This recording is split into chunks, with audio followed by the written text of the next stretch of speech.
Good morning class 8। हमने अपनी पिछली 2 कक्षाओं में सुभाषितानी के श्लोकों का उच्चारण किया, उनका अनुवाद पढ़ा। आज हम इस पाठ के अभ्यास कार्य को मैं आपको पढ़ाऊंगी और अगली कक्षा में मैं इनके उत्तरों का PDF भेजूंगी।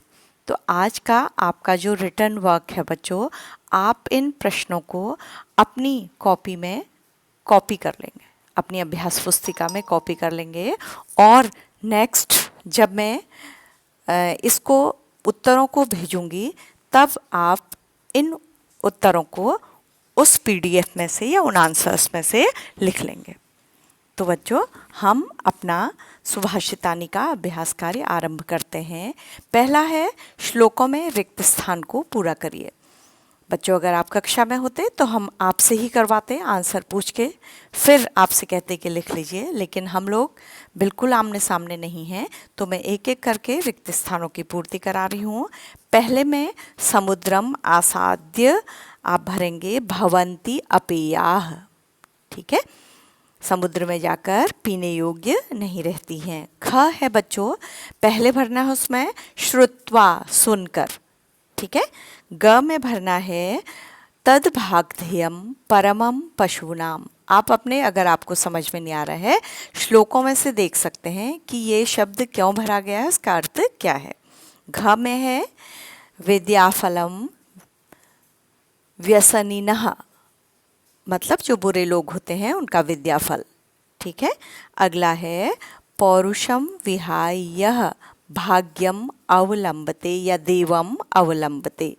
अगला है चिंतनीया ही विपदाम आवदेव प्रतिक्रिया, उसी समय प्रतिक्रिया करना। ठीक है, तो ये आपके फिल इन द ब्लैंक्स हैं। अगला है बच्चों आपका जो दूसरा है वह है प्रश्नानाम उत्तराणी एक पदेन लिखित। प्रश्नों के उत्तरों को एक शब्द में लिखिए। तो इस क्वेश्चन को कैसे करते हैं पहले मैं आपको ये बता रही हूँ। आपको कुछ भी नहीं करना है बच्चों, बहुत सरल है। मैं एक प्रश्न में बता रही हूँ, फिर हल करते हैं। व्यसनिनः किम नश्यति, तो किम जो है क्वेश्चन मार्क, उसको हटा देते हैं और उसी की जगह पर उसका शब्द लिखते हैं। और आपको इसमें पूरे क्वेश्चन का आंसर नहीं लिखना है, केवल एक शब्द लिखना है। तो आप कैसे करेंगे, व्यसनिनः किम नश्यति होगा तो आपको केवल उत्तर लिखना पड़ेगा विद्याफलम। ठीक है, दूसरा क्वेश्चन है कस्य, तो आपको किसकी जगह पर लिखना पड़ेगा, कस्य की जगह पर लिखना पड़ेगा कस्य यशः नश्यति, तो आपको लिखना पड़ेगा लुब्धस्य, लोभी का। ठीक है, अगला होगा मधुमक्षिका किम जन्यति, किम की जगह पर आपको लिखना होगा माधुर्यम। अगला है बच्चों आपका प्रश्न, ये देखिए सामने है आपके स्क्रीन पर, मधुर सूक्तम रसम के सृजंती, के की जगह पर लिखना होगा आपको मधुमक्षिका। अगला है अर्थिनः केभ्यः विमुखा नयान्ति, जो मांगने वाले हैं वो किसके सामने से नहीं लौटते हैं, तो केभ्य की जगह पर आपको लिखना होगा वृक्षेभ्यः। ठीक है, आप बोल के भी प्रैक्टिस करिएगा इन शब्दों की। फोर्थ है बच्चों, कंजूस के लिए कृपणः दिया गया है, यहाँ हिंदी शब्द दिए गए हैं और आपको उनके लिए संस्कृत शब्द लिखने हैं। तो कड़वा होता है बच्चों कटु। ठीक है, पूंछ होता है पुच्छ, लोभी होता है लुब्धा। ठीक है, मधुमक्खी मधुमक्षिका, तिनका तृणम। तो ये आपका फोर्थ में क्या करना था, आपके सामने हिंदी के तद्भव शब्द लिखे गए थे, उनके लिए संस्कृत शब्दों को आपको पाठ से चुनकर लिखना था। ठीक है, तद्भव शब्द होते हैं बच्चों जो संस्कृत से बिगड़ते बिगड़ते जिनका स्वरूप क्या हो जाता है, बदल जाता है। ठीक है, अगला है आपका पांचवा क्वेश्चन है कि इस क्वेश्चन में आपको वाक्य दिया गया है और उसमें क्रियापद और कर्ता पद को अलग करना है। तो पहले मैं इसे समझाऊंगी। कर्ता वो होता है जिसके बारे में बात की जाती है या जो काम करता है, और क्रियापद होते हैं जो काम के बारे में बताते हैं, वर्ब क्रिया। तो पहले वाक्य में उन्होंने खुद उदाहरण दिया है कि संतः कर्ता है और सृजन्ति क्रिया है। ठीक है, अगले में है निर्गुणम प्राप्य भवन्ति दोषाः। तो दोषाः आपका कर्ता है और भवन्ति क्या है, क्रियापद। अगले में है गुणज्ञेषु गुणाः भवन्ति। गुणाः जो है वो कर्तापद है, भवन्ति क्रियापद है। अगले में है मधुमक्षिका माधुर्यम जनयेत। तो मधुमक्षिका कर्तापद है, काम को करने वाला है, और जनयेत क्रियापद है। अगले में पिशुनश्य मैत्री यशः नश्यति। तो क्या होगा, मैत्री जो है, यशः जो है वो कर्तापद है, और नाश्यति क्या है, क्रिया है बच्चों। ठीक है, अगले में है नद्यः समुद्रम आसाद्य अपेयाः भवन्ति।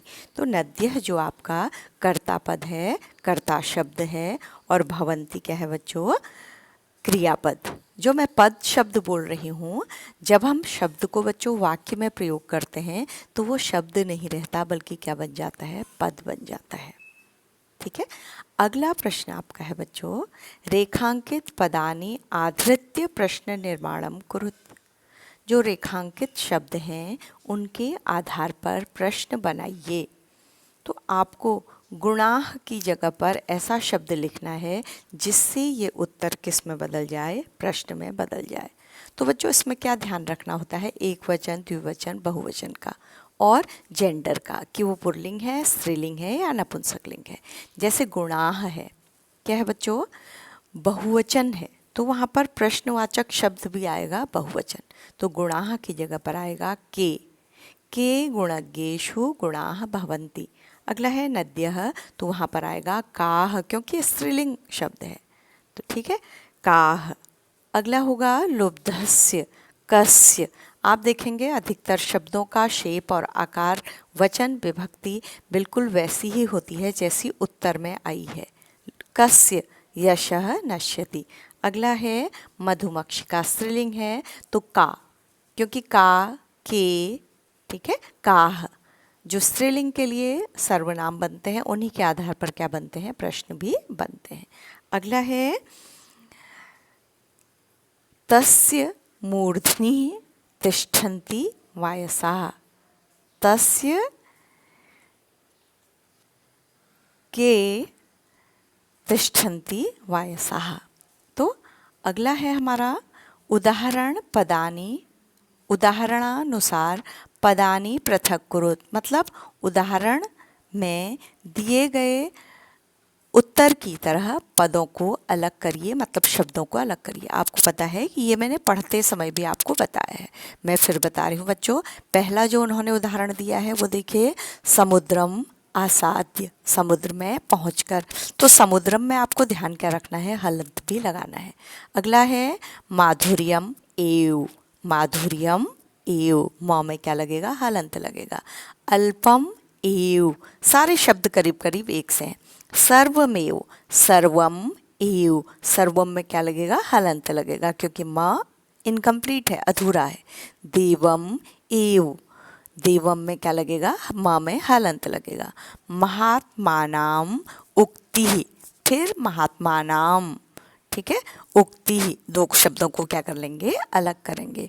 विपदाम आदाव वेव, विपदाएं आने पर।